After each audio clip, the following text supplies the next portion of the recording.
உச்சந்தலையில் கூடி வந்த குருவை தொழ வேண்டும். ஆலம செல்வன் அவனது பார்வை தடைகளை நீக்கி வளம்பெருக்கும் நம் கணபதி சிரத்தை காண்கிற மங்கையர் மாங்கல்ய பலனே திடமாகும். நவகிரகநாயகன் கணபதி அவன் திருவடி பணிந்தால் துயரில்லையே.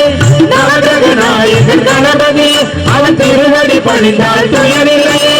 9 கோளும் ஒன்றாய் காண பிள்ளையார் பட்டி வர வேண்டும். அந்த கற்பகம் என்னும் கடவுளின் மெய்யில் முறையும் அவரை தொழ வேண்டும்.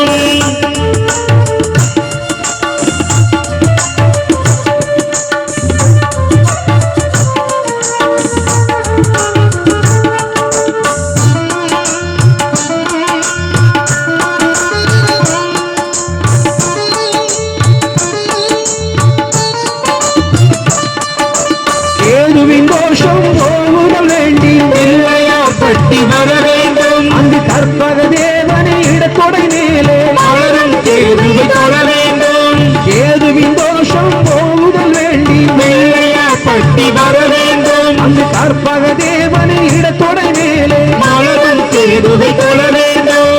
5 தலையோடு எழுத சிவகேது கணபதி தொடையில் கொலுவிருப்பான். அவன் தொடரும் பிடிகளை நடுங்கச் செய்வான். தொழுதால் தொல்லைகள் நீக்கிடுவான்.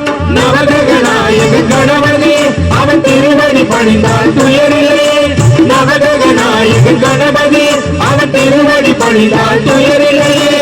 9 கோளும் ஒன்றாய் காண பிள்ளையார் பட்டி வர வேண்டும். அந்த கற்பகம் என்னும் கடவுளின் மெய்யில் முறையும் அவரை தொழ வேண்டும்.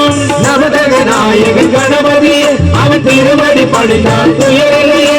நவகிரகநாயகன் கணபதி அவன் திருவடி பணிந்தால் துயரில்லையே.